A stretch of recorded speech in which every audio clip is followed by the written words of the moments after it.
La cosa molto bella è che poi hanno tracciato la ripresa, quindi la crescita, della popolazione maschile nelle varie zone dopo questo collo di bottiglia che ha colpito un po' tutti. Ed è qui, è in questi dettagli che si capisce che qualcosa di veramente eclatante e fantastico, che fra l'altro ha anche a vedere col terzo libro che sto scrivendo, Aztlan, è successo al pianeta.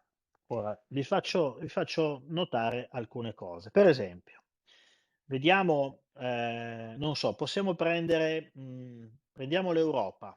Allora, l'Europa, che è la riga gialla, ha subito il collo di bottiglia, come tutti gli altri, poi si è ripresa e poi ovviamente un paio di migliaia di anni fa, 2500 anni fa, è esplosa demograficamente, no? E questo fa parte della nostra storia, quindi stiamo parlando delle civiltà a cui noi diciamo dobbiamo la nostra origine, note, no? Quindi nulla di strano che riguarda l'Europa. C'è stato questo cataclisma che sicuramente li ha impattati, li ha colpiti, ma poi dopo col tempo si sono ripresi. La stessa cosa è successa per il sud-est asiatico, per esempio. Si sono ripresi di meno perché chiaramente noi abbiamo trovato uno sviluppo più florido, no? Poi alla fine la civiltà moderna si è sviluppata di più in Europa recentemente, però anche l'Asia si è ripresa, il sud-est asiatico, il sud dell'Asia si sono riprese. Quindi fin qui tutto normale, ci torna tutto. Prendiamo un altro paio di casi invece, che secondo me sono molto interessanti. Ne prenderei 3. Allora, il primo caso che prenderei è l'Africa. Allora, l'Africa anche lei ha subito un collo di bottiglia, poi si vede che è iniziata la ripresa, ma poi a questa ripresa sono state, diciamo, tagliate le ali. È come se fosse stata frenata e ha addirittura ricominciato di nuovo a scendere. Quindi questo è secondo me indice che qualcosa deve di nuovo aver colpito l'ambiente africano e ha reso, meno favorevole il proliferare della vita in Africa. Però attenzione che è un qualcosa di meno drastico di quello che è successo durante lo Young Dryas. Lo vedete perché la curva è più addolcita, è un qualcosa di più graduale. Ora sapete cos'è quella cosa lì che è successa? È la desertificazione dell'Africa. È il fatto che dove oggi troviamo un deserto inospitale che occupa fondamentalmente tutto il nord dell'Africa, il Sahara, sappiamo benissimo che prima dello Younger Dryas quella era una pianura fertile. Abbiamo trovato i fiumi, sappiamo che c'erano almeno un lago di dimensioni enormi, al punto quasi da chiamarlo un mare interno, no? Quindi sappiamo che era una zona veramente favorevole alla vita. Ecco, il fatto che si sia desertificata dopo lo Younger Dryas spiega molto bene questo andamento della curva. Quindi noi dobbiamo capire che qualunque cosa sia successo durante lo Younger Dryas ha comportato un cambiamento drastico, per esempio, dell'ambiente nel nord dell'Africa. Ma le due parti più interessanti sono queste, sono le Ande e la Siberia. Se voi guardate le Ande non si sono praticamente mai riprese, cioè le Ande non sono più tornate ai livelli, diciamo, di popolazione che c'erano durante quel periodo. Perché dovremmo chiederci? Come mai le Ande prima erano apparentemente un territorio favorevole allo sviluppo della vita e poi dopo invece drammaticamente queste condizioni devono essere cambiate, al punto tale che ancora oggi, nonostante la tecnologia, non sono, non sono più state in grado di riprendersi. E la stessa cosa è praticamente successa alla Siberia. La Siberia ha avuto un declino dal quale si è ripresa soltanto negli ultimi periodi. Ora, io imputo questa ripresa negli ultimi periodi all'avvento delle moderne tecnologie che hanno reso, diciamo, possibile lo sviluppo della civiltà anche in zone dove fino sostanzialmente a un paio di secoli fa era veramente difficile sviluppare. Quindi le moderne tecnologie energetiche. Nelle Ande neanche quelle sono riuscite a garantire questa ripresa. Oh, a me vengono in mente un paio di robine molto interessanti da vedere. Però per capire meglio qual è l'indizio chiave, per capire meglio cosa è successo per esempio nelle Siberia e nelle Ande, bisogna vedere un altro studio che Zamora ha portato per spiegare questo collasso della popolazione maschile. È uno studio, un paio di articoli che sono stati fatti di recente, che dimostrano che la fertilità maschile e la gestazione di un feto maschio è a rischio più di uno femminile con le temperature basse. Quindi all'aumentare del freddo la mortalità di un feto maschile aumenta drammaticamente. Quindi viene in mente che siccome lo Younger Dryas ha a che vedere con un periodo di freddo intensissimo che ha colpito di nuovo il pianeta, viene da pensare proprio che sia stato questo a decimare la popolazione maschile, quindi il freddo intenso. Ma allora questo ci dà anche un'indicazione interessante. Quello che ha impedito alle Ande e alla Siberia di recuperare, come per esempio ha fatto l'Europa, è il fatto che il loro clima deve essere cambiato. Quindi la Siberia doveva essere prima un ambiente favorevole e poi un ambiente come quello di oggi, estremamente poco favorevole allo sviluppo della vita. Perché negli ultimi 2 secoli invece si è avuta una ripresa? Perché la tecnologia ha permesso, diciamo, di superare alcune di queste sfide che il clima poneva. Quindi capite qual è il collegamento? Younger Dryas, freddo, crollo della popolazione maschile. Questo si ritrova tutto mappato nei dati moderni, ma lo troviamo anche nei miti. Questo è uno dei miti che riguarda le Ande che vi ho fatto vedere nelle scorse puntate, se te lo ricordi, Serena. Parla di Bogotà, Colombia, Tiahuanaco. e dice quasi alla stessa altezza delle rovine della misteriosa Tiahuanaco, quindi stiamo parlando di 4.000 metri d'altezza, Tiahuanaco in Sì. Bolivia, oggi si possono vedere in una grande pianura vicino a Bogotà, in Colombia, Bogotà credo che sia intorno ai 3.000 metri, 2.500-3.000 metri, questa pianura è a 3.000 metri, quindi Bogotà è poco più in basso, quelli che vengono chiamati i Campi dei Giganti. Lo strano pianoro è costellato di ossa di mastodonti, quindi di mammut, sopraffatti da un'improvvisa catastrofe che ha distrutto i loro pascoli, una volta vicino al mare caldo e rigoglioso. Sono morti di freddo e di fame e anche a causa della rarefazione dell'aria dove non riuscivano a respirare. La loro morte è stata accompagnata da uno spaventoso improvviso innalzamento delle loro vecchie pianure, fino alle nuvole, alte più di 2 miglia. Ora, è un mito questo, o forse ritroviamo in questo studio genetico la ragione per cui le Ande non si sono mai più riprese? E la Così come ragione è diceva che, Posnaschi, no? Che l'altro... esattamente come diceva Posnanski, che le Ande non stavano a quell'altezza. Quindi prima l'ambiente, siccome stavano più in basso, Tiahuanaco incluse e tutto il resto, era favorevole allo sviluppo della vita. A seguito di quel cataclisma, una delle ipotesi che posso capire essere inverosimile, ma se si ragiona con la mente aperta, tutto ci porta a pensare, o quantomeno a considerarla come una delle ipotesi, quelle zone hanno subito un drastico innalzamento di altitudine, che l'ha portata all'altitudine moderna dove, tant'è vero, se guardate le foto di Tiahuanaco, cresce un'erbetta mezza secca e non trovate, voglio dire, un arbusto più alto di mezzo metro. E infatti sono poco ospitali e favoriscono poco la crescita della popolazione. Quindi sembra tornare tutto. Allora, questo erano le Ande, l'altro che avevo preso era la Siberia, no? La Siberia, vi faccio vedere qualcosa di veramente interessante. Beh, questo era l'articolo di cui vi dicevo, che secondo questi due articoli il clima freddo incide sulla sopravvivenza dei maschi. Pensate che si è arrivati a un rapporto tra femmine rispetto ai maschi che era tipicamente intorno ai 3, quindi c'erano 3 femmine per un maschio, si è arrivati in quel periodo a 16 femmine per un maschio, quindi da questo punto di vista era chiaramente un mondo ideale per i pochi maschi che erano sopravvissuti. Quindi pensate quanto è stato drastico questo evento. Però la cosa interessante è che se uno va a prendere la Siberia, per esempio, volevo farvi vedere questa cosa della Siberia. Se uno prende la Legno di Siberia, Adam.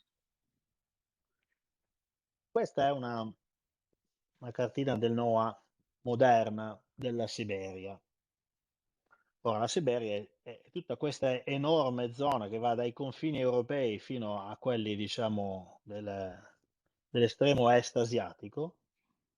E c'è una zona particolare che io ho preso in considerazione, che sono questi isolotti nel mare Artico, si chiamano isole di Liakov. Liakov era un mercante che ha fatto una fortuna sul finire del 1700 commerciando zanne di mammut.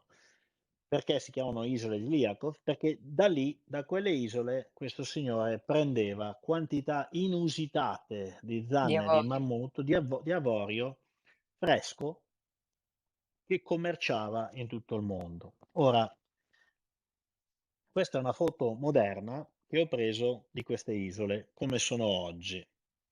Queste isole oggi sono chiaramente delle isole praticamente desertiche, in cui non cresce nulla che sia più alto di 5 centimetri, cioè qualche filo d'erba del muschio, ma si notano subito delle cose interessanti. Sono piene zeppe da tutte le parti di tronchi di alberi. Allora uno questo dovrebbe già farsi una prima domanda: ma da dove arrivano questi tronchi? Perché lì non crescono. La prima risposta che ti viene data per i negazionisti, diciamo, di queste teorie del cataclisma globale è che li ha portati le correnti marine, eccetera. La cosa non sta in piedi perché alcune di queste isole hanno un diametro di 150 km e questi tronchi si trovano anche nel bel mezzo dell'isola, quindi sicuramente non ce l'ha portati il mare.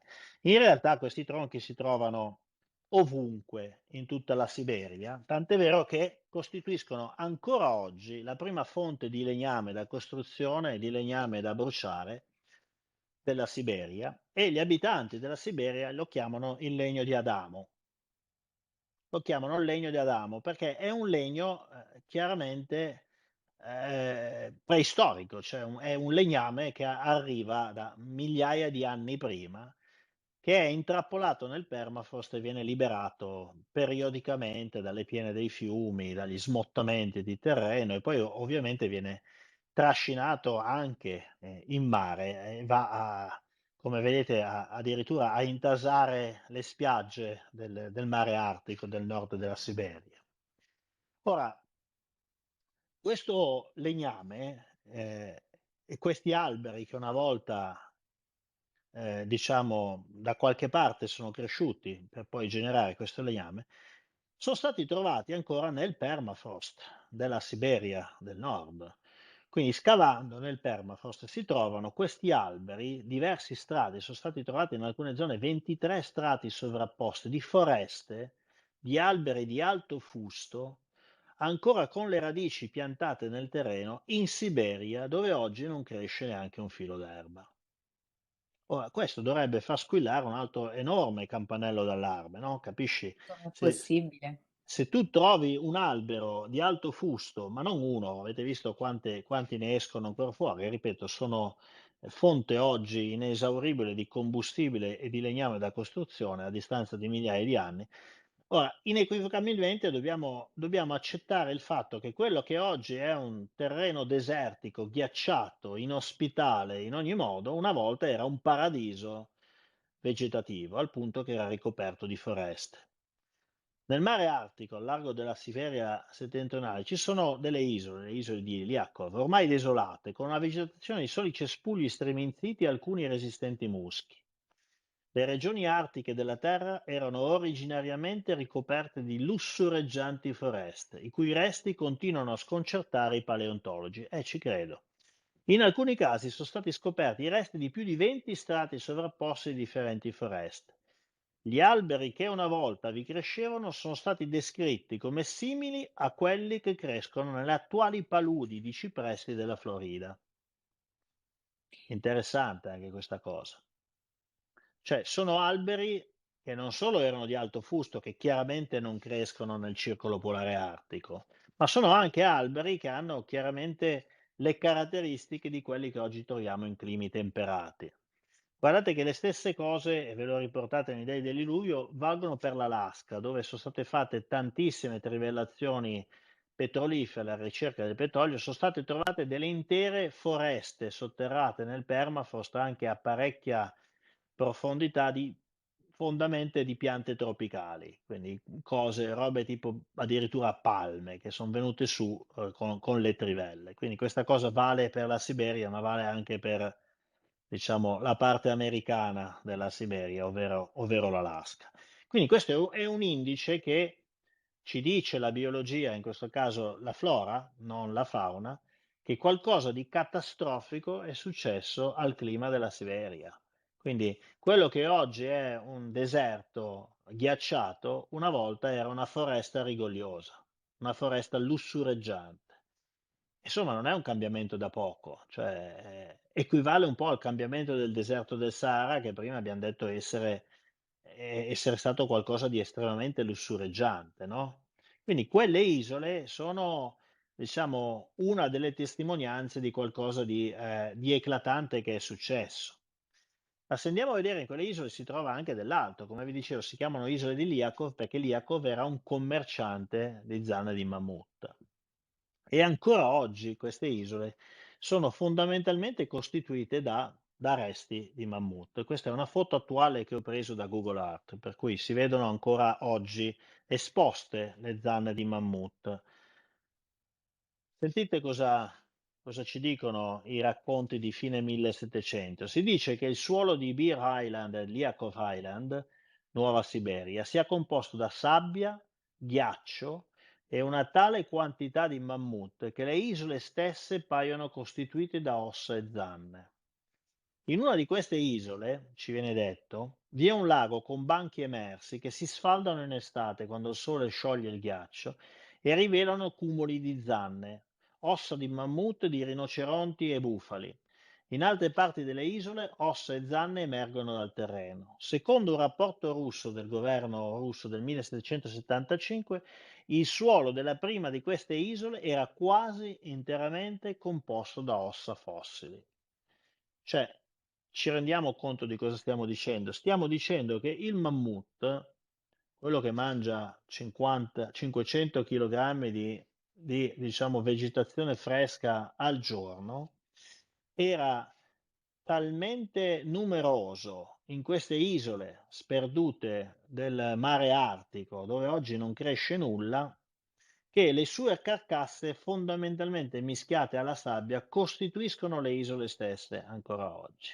Cioè, è una cosa, ma io direi che non dico che meriterebbe uno studio, ma voglio dire, non è un puntino per capire la nostra storia. Questo è un punto rosso che riempie l'intero schermo, cioè dovrebbe essere veramente una sirena d'allarme che suona nella testa dei ricercatori. Anche perché comunque viene anche logico pensare che se erano così miti, i climi che, caratterizzavano quelle zone dove oggi c'è tutto il ghiaccio o comunque un clima non solo inospitale, ma in alcuni posti addirittura inabitabile perché non cresce niente, non c'è niente, evidentemente erano delle zone che erano molto più vicine all'equatore per poter avere quel tipo di clima. Sicuramente erano in una fascia climatica che non è quella di oggi. Eh, Quindi, anche giustamente tu quello dici più vicino all'equatore. Concordo su questa analisi. Erano una fascia climatica non, all'interno del circolo polare artico come oggi, perché su questo ci sono pochi dubbi. E qui stiam parlando di geologia.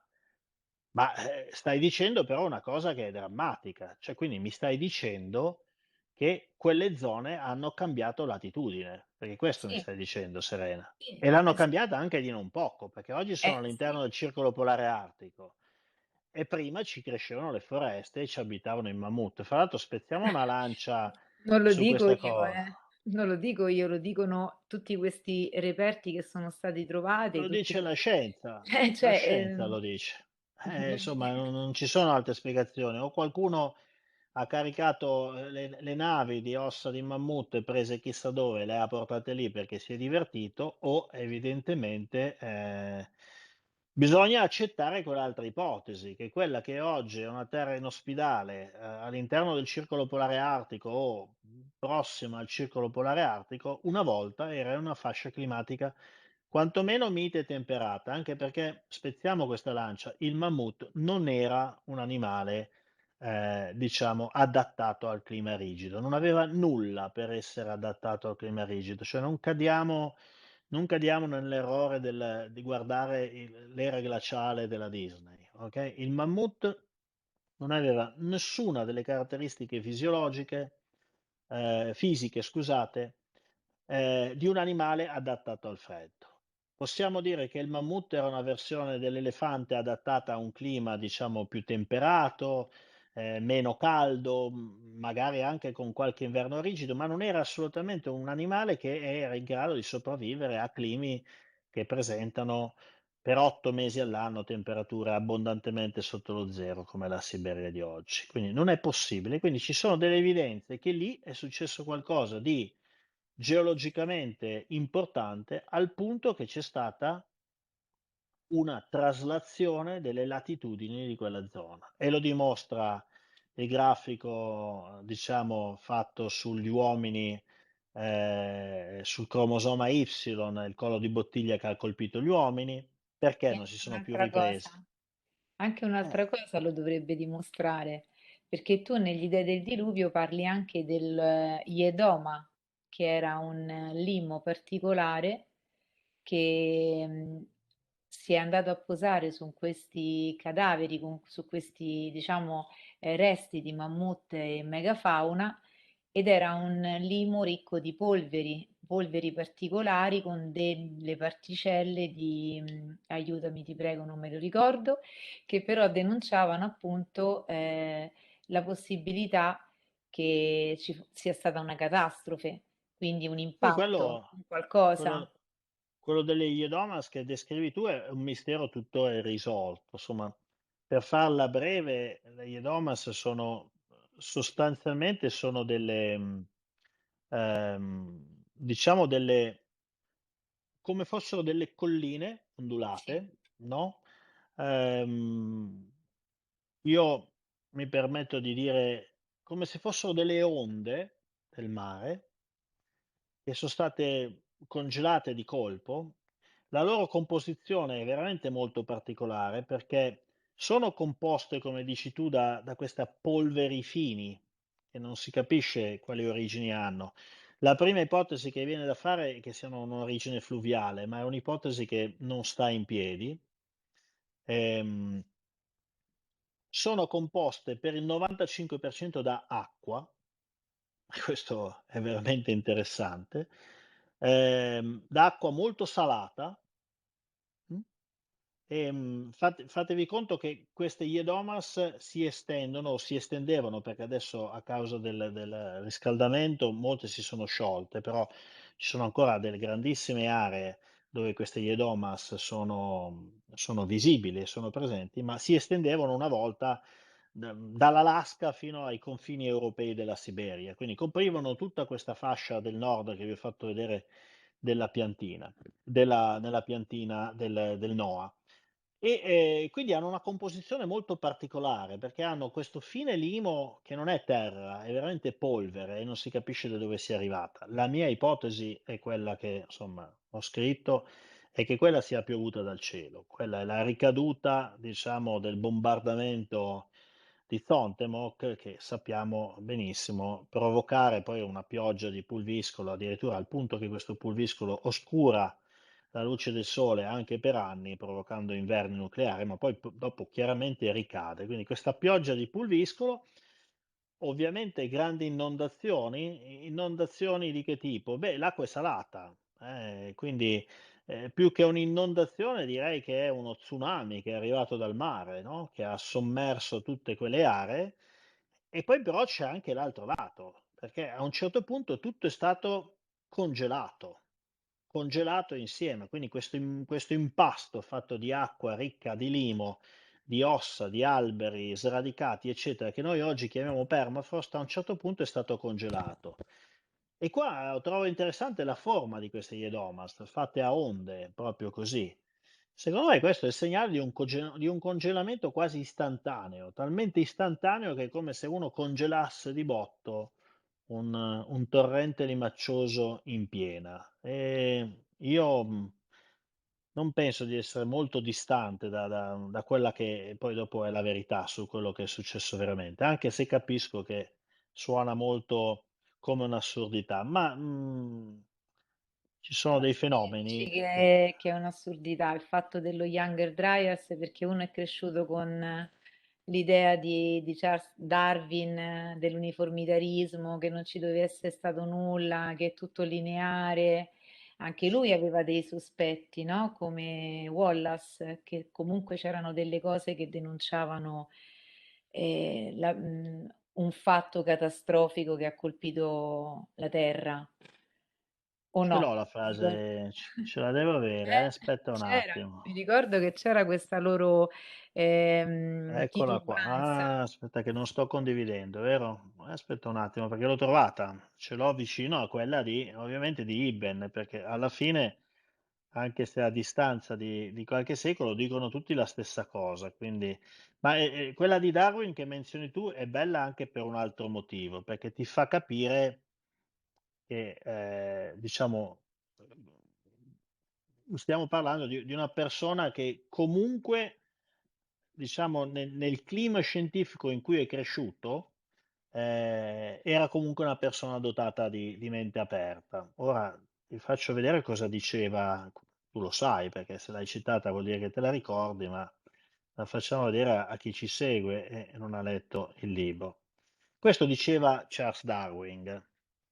Da uomo di scienza guardava evidentemente quello che si presentava di fronte ai suoi occhi e sentite cosa diceva. Cosa allora ha sterminato così tante specie e interi generi? La mente è in un primo momento irresistibilmente affrettata a credere a qualche grande catastrofe. Cioè, il primo istinto da scienziato qual era? Era quello di dire: ma se io vedo questo, qui c'è stata una grande catastrofe. E poi dice: ma così per distruggere animali grandi e piccoli nella Patagonia meridionale, in Brasile, sulla cordigliera del Perù, in Nord America, fino allo stretto di Bering, dobbiamo scuotere l'intera struttura del globo. Ed è bellissimo perché secondo me traspare chiaramente la contraddizione all'interno dell'uomo scienziato, cioè la sua mente da scienziato gli dice: Che Kaiser, è qua, cioè, successo? le evidenze mi dicono che c'è stato un cataclisma di proporzioni planetarie, ma talmente intenso da scuotere la struttura del globo. Bellissima questa cosa. Però poi dopo si coglie il suo dubbio. Perché si coglie il suo dubbio? Perché Charles Darwin era un figlio dell'uniformitarismo, no?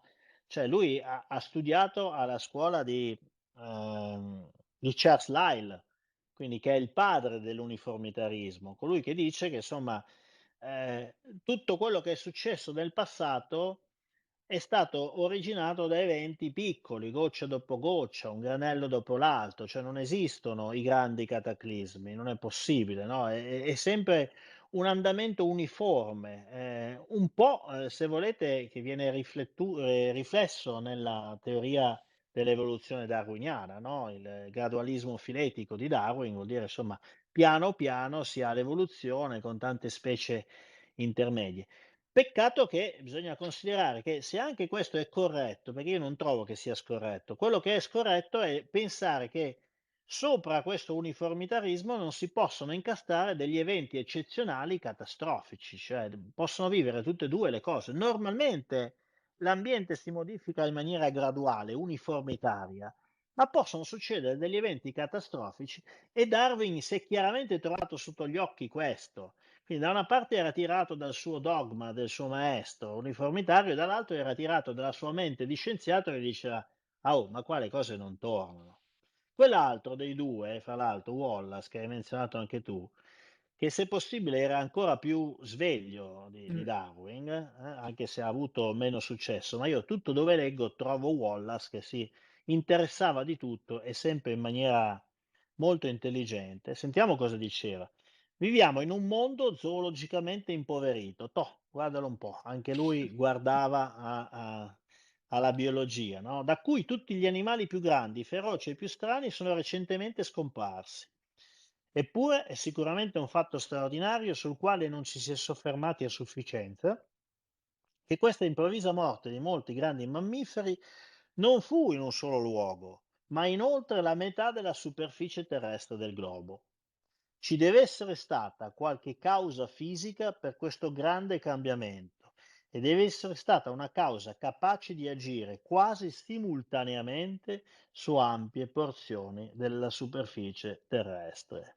Più Mi, chiaro di così. mi tolgo il cappello di fronte a quelli che erano e sono stati dei grandissimi scienziati, che senza tanti, diciamo, strumenti, al di là della semplice diciamo, Osservazione. osservazione delle evidenze scientifiche e l'uso della logica e del buon senso, sono arrivati dove piano piano si comincia a vedere, stiamo arrivando noi adesso, uscendo qualche articolo che dice: "Ma c'è stata forse una catastrofe cosmica, c'avremo una mezza idea che potrebbe essere successo un pasticcio Però 13.000 siamo anni". sempre convinti che i Clovis abbiano sterminato tutta la fauna. Qualcuno rimane fermo lì e fa anche le trasmissioni televisive, lo dimostra anche, cioè, mah, io, non lo so. Vediamo, questa è un'altra citazione, questa è di nuovo molto bella, no? Tutte queste circostanze consentono di stabilire, nella misura in cui qualsiasi prova possa determinare senza un esame personale, quindi questo scienziato che parla, di cui non ricordo il nome, però ve l'ho citato con tanto di riferimenti bibliografici all'interno del libro, cioè lui analizzando tutti questi dati che gli arrivavano da altri scienziati, ma senza aver revisionato di persona i singoli luoghi, anche perché bisogna mettersi nell'ordine di idee che 200, 300 anni fa non era così semplice andarsi a fare un giro in giro per il mondo e vedere di persona quello che era successo. Comunque lui dice, fidandomi sostanzialmente di quello che mi riportano le varie ricerche, la contemporaneità nella formazione della breccia ossea. Che cos'è la breccia ossea? È una poltiglia di ossa, letteralmente una poltiglia di ossa che troviamo ovunque sul pianeta.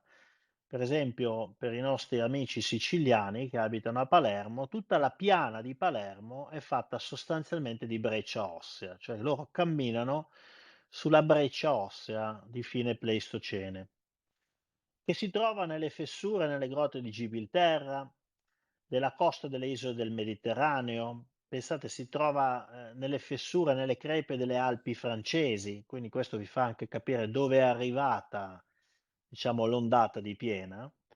In Inghilterra è di dimostrare che in ogni caso il periodo in cui sono stati ammassati i resti di questi animali è stato quello immediatamente precedente all'inondazione. Quindi lui dice: sono stati sterminati e uccisi questi animali, ammassati Insignificanti. tutti insieme, e poi è arrivata questa inondazione tremenda che ha depositato il fango e i ciottoli in cui ora sono avvolti. Quindi vedete che avevano già capito tutto, gli mancava ancora un piccolo bit, qual era stato l'evento scatenante, cioè nessuno ne parlava, neanche, neanche coloro che si sono avvicinati più di tutti alla verità, sembra che, insomma, non abbiano pensato a guardare per aria, hanno sempre cercato delle cause terrestri e non le hanno mai trovate, perché ripeto, non esiste un'energia sulla Terra in grado di fare questo. È come se si fossero dimenticati di guardare per aria. Peccato, perché bastava leggere un paio di miti degli indiani vari di cui abbiamo parlato nelle puntate precedenti e te l'avrebbero detto chiaramente cos'era successo, no? La grande stella, quando si abbasserà di nuovo, eh, comporterà dei guai molto seri. Quindi, però, non sono mai riusciti a trovare l'evento scatenante. Però quantomeno l'analisi l'avevano fatta molto corretta, avevano capito molto bene cosa era successo. Era molto chiaro cosa era successo. Poi C'è un vedere ancora. altro punto, Max, dove tu Dimmi. Dici che a mentre parli appunto dei mammut e tutto il resto, sempre tornando un attimo lì al discorso, che ci sono diverse parti di uno stesso esemplare che presentano delle datazioni al carbonio differenti e, si ipotizza che possa essere dovuto allo Younger Dryas, che comunque abbia a che fare con questa anomalia di datazione. Sì, è una delle cose che, diciamo, ancora oggi mi perplime, cioè è ancora una di quelle cose che andrebbe sviscerata meglio. Nel senso che ci sono delle datazioni a radiocarbonio di alcuni reperti che vengono estratti, per esempio dal permafrost siberiano, che sono incoerenti con questa ipotesi del bombardamento cosmico di 13.000 anni fa, perché per esempio riportano una datazione tipo di 20.000 anni Sì, fa. Quindi già farò solo una premessa, di cui parleremo in una delle prossime puntate perché ormai non abbiamo più tempo, però la premessa è questa, che una grande parte dello studio che a me ha affascinato tantissimo è quella che ci consente di capire che cosa possa avere congelato sostanzialmente all'istante non solo le Iedomas, ma i mammut, sì, diciamo i rinoceronti lanosi, cioè voi dovete pensare che un animale da 5, 6 tonnellate, come un mammut, ne sono stati estratti parecchi, praticamente interi, al punto che avevano l'erba fresca in sì, sì. bocca, quindi non putrefatta, ma avevano l'erba nello stomaco, non putrefatta. Allora questa cosa ci dà delle vi sto già anticipando delle prossime puntate, ma ci dice una cosa importante. Per non essere putrefatta l'erba nel loro stomaco, vuol dire che questi animali sono morti e sono stati ibernati, perché neanche congelati, nell'arco di qualche ora. Sì, Perché nell'arco di poco più di 10 ore quell'erba sarebbe stata, digerita comunque dai batteri che continuavano ad avere nello stomaco, anche se l'animale era stato, ammazzato diciamo da un albero che gli era caduto addosso. Quindi se quell'erba non era digerita, vuol dire che quell'animale da 5 tonnellate è stato congelato, surgelato fino al suo interno, perché lo stomaco sta molto nella parte centrale dell'animale, surgelato, così come noi mettiamo nell'abbattitore in una cucina professionale qualche cosa per portarlo a meno 20 gradi nel ragionevole periodo di pochi minuti, è stato surgelato in massimo una decina d'ore. Ora, è stato calcolato che per surgelare l'interno di un animale da 5 tonnellate, che ha una temperatura corporea come quella degli elefanti, credo sia intorno ai 36 gradi, più o meno come la nostra, nell'arco di 10-12 ore bisogna esporlo a una temperatura esterna di meno 150 gradi. Quindi questi animali, per essere stati ritrovati come li abbiamo ritrovati, sono stati esposti per almeno parecchie ore a una temperatura di meno 150 gradi. Questo fra l'altro spiega che cosa ha congelato di botto queste onde delle Iedomas. È chiaro che se c'è un'ondata di mare e di botto la temperatura la porta a meno 150 gradi, ti garantisco che l'onda si congela così com'è. Ora, il problema è non di poco conto, questa è fisica, quella di cui parliamo, perché l'animale è stato trovato, i vegetali ce l'aveva in pancia e non erano putrefatti, l'animale pesa 5 tonnellate, il calcolo è molto facile, se non sono 150 gradi sono 140, voglio dire, ma cambia poco. La domanda è che cosa cosa? può portare la temperatura di una zona moderata, temperata, dove esistono delle foreste, dove vivono questi animali, di botto a meno 150 gradi. Questa è una bella domanda, molto, molto, ma molto, ma molto interessante. Ho fatto questa premessa per rispondere alla tua domanda, ma adesso non me la ricordo più la tua domanda. Mi avevi detto? No, no, no, Ah, sì, sì, perché quella della datazione, sì, sì. scusa. Per cui No, quando trovano uno di questi animali che possono datare, sono uscite delle cose veramente strane. Innanzitutto, in alcuni casi sono uscite datazioni tipo 20.000 anni fa. Ora, 20.000 anni fa è un bel problema, perché se trovi un animale di quelli congelati 20.000 anni fa e non 13.000 anni fa, Allora, io ho provato a spiegare cosa ha congelato 13.000 anni fa quegli animali ed è stato un evento eccezionale. Ora, se però ne trovi uno congelato che ha 20.000 anni, quindi o prevedi che si sia ripetuto quell'evento, cosa che tenderei ad escludere, o devi trovare un'altra spiegazione. Per fortuna, e dico per fortuna, ci sono degli indizi che ci hanno messo forse sulla strada giusta, perché alcuni animali sono state esaminate parti diverse dello stesso animale e hanno dato delle datazioni completamente differenti, ma differenti di 10.000 anni, tipo una gamba è stata datata a 12.600 anni e magari l'orecchio del mammut aveva 20.000 anni. E questo ha fatto accendere una lampadina, perché chiaramente non è possibile, cioè l'animale non è che l'orecchio può essere più vecchio della zampa. Quindi ha fatto accendere la lampadina su qualche falla nel metodo di datazione a radiocarbonio. Ora, la falla potrebbe essere questa. Il metodo di datazione a radiocarbonio si basa proprio sul fatto che un particolare isotopo del carbonio che è radioattivo, quindi decade, ha dei tempi di decadimento dell'ordine delle migliaia di anni.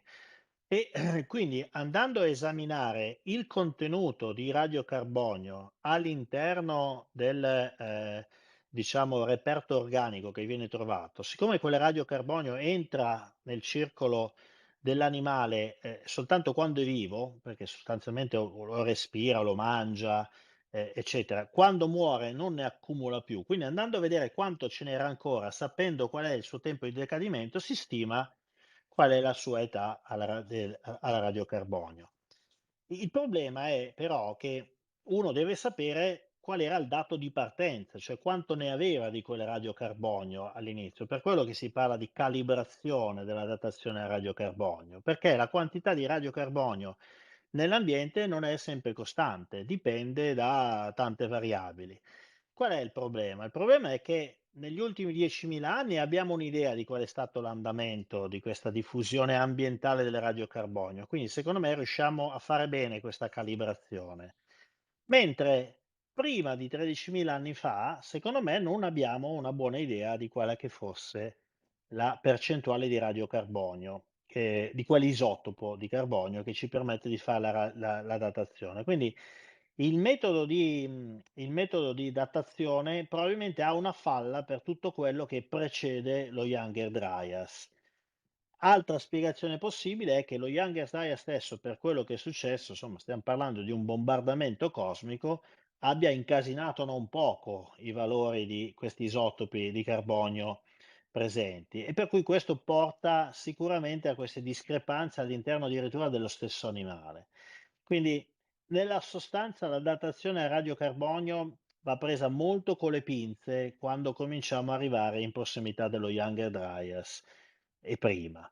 Eh, è tutto chiaro e limpido? No, però è una spiegazione che ho trovato abbastanza consistente e verosimile. Non so se ho risposto alla tua domanda. Sì, sì. Guarda, se mi dai ancora un secondo e poi dopo ti saluto col mio solito abbraccio, purtroppo solo virtuale, perché purtroppo siamo distantissimi, ma Meglio riusciremo a fare un nulla, meglio di seminario. nulla. Magari, Eh? No, magari, magari. volevo finire con una robina della Siberia, perché poi dopo, insomma, bisogna darla sta spiegazione di cosa è successo in Siberia, no?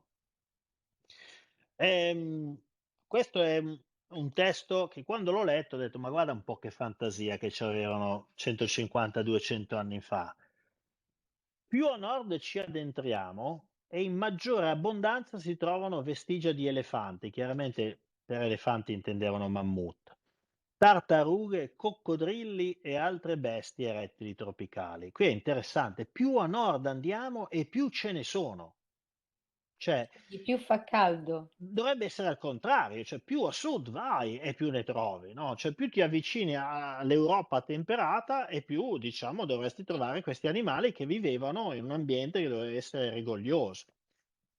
Questi si trovano in grandissima abbondanza lungo le rive dei fiumi che scorrono verso nord, a dimostrazione del fatto, e qui mi sono messo a ridere, del Io fatto. qui ti ho chiesto una cosa, infatti, Eh, perché io non ho capito. Questo signor Nicolai non riesco a dire il cognome. neanche io, c'è scritto sugli dei del Esatto, diluvio, sta scritto lì. esatto. In queste prossime parole che tu dici, è rapportato al presente di allora di, di quando? Perché lui qui sta per dire una cosa Lui sta bella dicendo, tosta. guarda, io te la dico come l'ho interpretata io e mi sembra che possa tornare. Cioè, questo signore qui che probabilmente è di fine 1700, inizio 1800, quindi dovete anche pensare che quelle zone erano inesplorate, cioè non è che c'erano, si sapeva esattamente cosa c'era, cioè si sapeva, fino lì siamo arrivati. Che ne so io più avanti che c'è, no? Potrebbero esserci ancora centinaia di chilometri di terra come potrebbe essere finito tutto. Quindi questo signore dice: caspita, più andiamo a nord e più troviamo sti animali enormi, innanzitutto, ma fra l'altro di tipo tropicale, no? Quindi lui cosa dice a questo punto? A dimostrazione del fatto che c'è da qualche parte, oltre la fascia ghiacciata non ancora penetrata dall'uomo, un paese caldo, con un Eh, clima e produzioni simili a quelle dei tropici. Cioè, questo sta dicendo, nella Siberia dell'inizio 1800, oltre a questa fascia ghiacciata dove noi non riusciamo ad andare più in là, ci deve essere un paradiso tropicale, perché se no come si spiegano tutti sti animali, tutte queste carcasse? Devono arrivare da un posto tropicale. Cioè, ha fatto un ragionamento che nella sua veramente ingenuità era sensato, aveva una sua logica. Lungo i confini della Siberia, i resti di animali tropicali sono così comunemente ritrovati da costituire una notevole fonte di commercio. Nella Russia asiatica non c'è un solo ruscello o fiume sulle rive o nel letto del quale non si trovino ossa di mammut o di altri animali altrettanto strani per quel clima. Quindi questo è arrivato a ipotizzare, dice, più a nord diciamo, delle coste attuali ghiacciate del mare Artico ci deve essere una terra tropicale, perché da qualche parte arrivano questi, da sud non arrivano, perché lo so, perché io arrivo da sud, per cui deve stare a nord, non è che ragionasse male. male. Io la prima volta che però l'ho letto, tant'è vero che non l'avevo messo negli dei del diluvio, perché ho sorriso, dico: "Ah, guarda che fantasiosi questi". Invece no, poi ho capito molto bene, perché allora adesso vi rifaccio vedere la piantina del NOAA, questo ente oceanografico americano, che ci viene spesso in aiuto con queste fantastiche, diciamo, dati geologici del pianeta. Eccoci qua. Dunque, questo signore che, ripeto, fantasticava su questo mondo al di là delle coste, diciamo, del mare Artico, con un clima tropicale, dove vivevano questi animali tropicali. Ora, la spiegazione era molto facile, tant'è vero che sono andato a riprendere quello che diceva questo signore e l'ho messo nel libro, perché ci aveva azzeccato in pieno. Ora, sono le coste attuali, quelle sono le isole Liakov, no? Fatevi conto che lì siamo nel circolo polare artico, quindi lì sono ghiacciate, no? Non cresce niente, non cresce assolutamente nulla. Quella che vi faccio vedere adesso è la ricostruzione dei profili di quelle zone del nord della Siberia prima dell'evento dello Younger Dryas, quindi quando i livelli del mare erano molto più bassi. Eh, A questo punto è spiegato tutto. Questo signore aveva ragione. C'erano delle immense pianure sulle quali scorazzavano, come sulle pianure americane, milioni e milioni di questi giganteschi animali in mezzo alle foreste di cui si cibavano e che vivevano serenamente in quella zona. Quindi questo mistero è stato svelato. Aveva ragione. Arrivano da lì, vivevano lì. Ciò che non è stato ancora svelato è come mai non solo quelle zone ovviamente sono state coperte dall'acqua adesso, ma come mai quelle zone fossero una fascia climatica talmente moderata da favorire lo sviluppo delle foreste ed essere abitate da milioni di coccodrilli, tartarughe e mammut, come dice questo ricercatore. Tra l'altro ci spiega anche queste famose isole di Liakov fatte di ossa di animali. Questa è una spiegazione che si riesce a dare molto bene. Ora, che cosa erano quelle isole di Liakhov che stavano Ciò che diciamo, restava, in quel cerchio lì, no? ciò Allora, che restava di quelle terre. ce lo dice molto bene Mm. questo altro articolo di quei tempi. Nel mare Artico, al largo della Siberia settentrionale, ci sono delle isole ormai desolate, con una vegetazione di soli cespugli striminziti e alcuni resistenti muschi. Prima della grande catastrofe, queste isole della tundra erano semplicemente le cime delle montagne che svettavano su di un territorio caldo e lussureggiante, dove grandi mostri come i mammut e i mastodonti pascolavano le rigogliose erbe e la vegetazione dei caldi pascoli. Vedete che avevano già capito tutto. Questo signore qua, senza aver visto la piantina del Noah, che ovviamente è arrivata dopo, aveva già capito tutto. Quelle isole erano delle colline, delle montagne, in quella pianura fertile, ricca di foreste, ricca di mammut, ehm, che poi è stata sommersa dal mare. E nel Che momento tra in cui è stata l'altro sommersa, c'è sta anche come discorso che se magari questi mammut si sono visti arrivare tutta questa catastrofe, l'istinto di fuggire e andare verso l'alto. Ecco lì che certo, è c'è così questo che quelle ammassamento di quantità di ossa perché magari hanno cercato fino all'ultimo di rimanere a galla. esattamente quello. E Mm. questo, guarda, ci dà degli altri dati, degli altri dettagli fantastici su quello che è successo, perché proviamo a immaginare la situazione. Allora, proviamo a immaginare queste mandrie di mammut che scorrazzano in questo territorio estremamente favorevole. Poi succede qualcosa di catastrofico, Improvviso. immane, e una delle conseguenze sicuramente è l'arrivo di un enorme tsunami. Quindi questi mammut vedono l'acqua che avanza verso di loro, probabilmente stiamo parlando di venti terribili, eccetera, perché insomma, se parliamo di animali che sono stati stracciati come se fossero fatti di carne, di carta, cioè stiamo parlando di quello, no? Stiamo parlando di venti che facilmente hanno superato il migliaio di chilometri all'ora, e questi sono dati che poi dopo sono anche stati, ve l'ho anche dimostrati nel libro, possiamo anche poi parlarne la prossima volta. Quindi quelli che sono riusciti a sopravvivere, cosa han fatto? Son scappati di fronte all'avanzare di queste, immaginatevi le acque di uno tsunami, avete visto tutti, no, l'avanzare degli tsunami in Giappone. Pensate a un qualche cosa 20, 30, 50, 100 volte più grande che avanza. Io mi immagino queste mandrie, spaventatissime, che sono fuggite e istintivamente, come dici tu Serena, si sono rifugiate nei punti più alti che c'erano lì intorno, quindi sulle colline, sulle montagnole che c'erano, quelle che oggi sono le isole del mare Artico. C'è di più da dire, che questi animali, queste carcasse che emergono, ce ne sono alcune di recente che sono state trovate, alcune sono state trovate completamente intere, in carne e ossa, completamente congelate.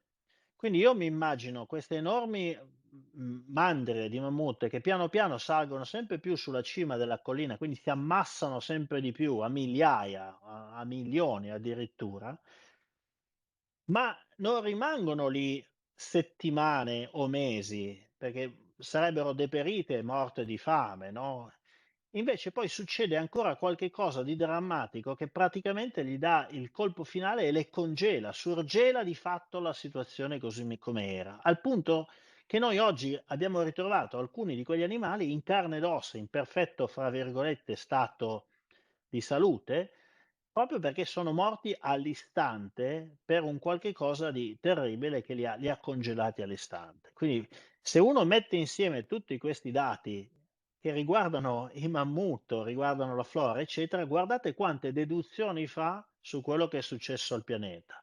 Quella zona della Siberia era una volta mite, rigogliosa, piena di enormi animali abituati a vivere in un clima temperato, poi di punto in bianco è diventata un inferno in terra, con degli sconvolgimenti atmosferici incredibili che hanno sterminato questi grandi animali, hanno eradicato queste enormi foreste, è stato un qualcosa di estremamente improvviso e ampissimo, perché ha colpito tutta la Siberia, quindi praticamente 2 continenti, l'Asia e l'Europa, s poi ci aggiungiamo il pezzo dell'Alaska, sono 3.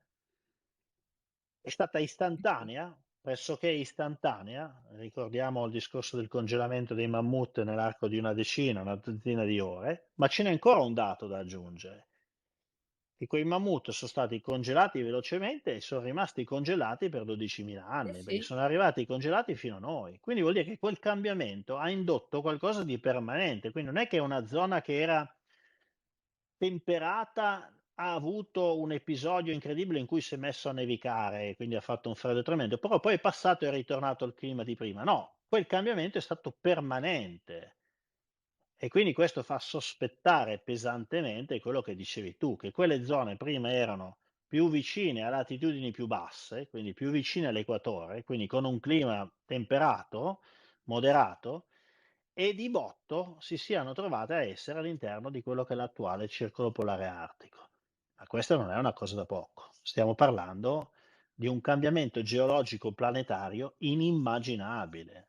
Inimmaginabile. Stiamo parlando che almeno la crosta o parti della crosta terrestre si sono spostate nell'arco di poche ore o di qualche giorno al massimo, di diverse decine di gradi di latitudine. Di e anche questo stiamo l'inclinazione parlando. dell'asse terrestre di conseguenza, E poi le no? prossime puntate parleremo anche di quello, perché quando abbiamo accennato al fatto che cosa avesse, perché vedi, oggi ci sono i bisonti nel nord dell'America, ma sono un terzo delle dimensioni di quelli che c'erano prima. Ci sono i cavalli in Europa, ma non sono grossi, ci sono i cervi, ci sono i lupi, ci sono i sid, no? I bradipi, ma non hanno le stesse dimensioni. Come mai? Perché Per- siamo diventati più piccoli, il terreno che li perché accoglie, l'ambiente che c'è. perché Si è l'ambiente è ridotto cambiato. tutto. L'ambiente è cambiato e non favorisce più, come lo faceva prima, il gigantismo. Quindi questo è un altro dettaglio estremamente importante da un punto di vista geologico.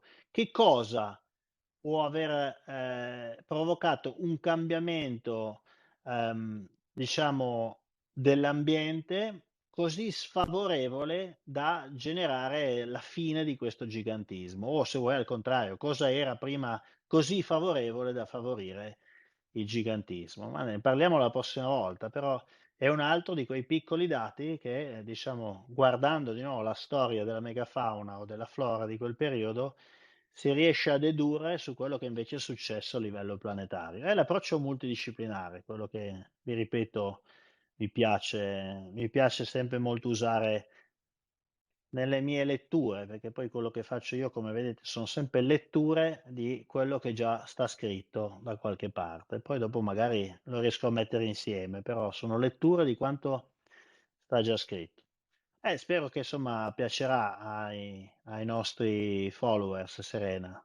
Eh, lo Che spero anch'io. dici? Secondo me sì, perché comunque rispieghi e dai anche dei chiarimenti importanti su tutti i vari punti della megafauna, l'estinzione di essa. E secondo me è molto molto interessante invece, tanti spunti interessanti e nuovi, piccole chicche che hai buttato lì come al solito, che spero riprenderemo.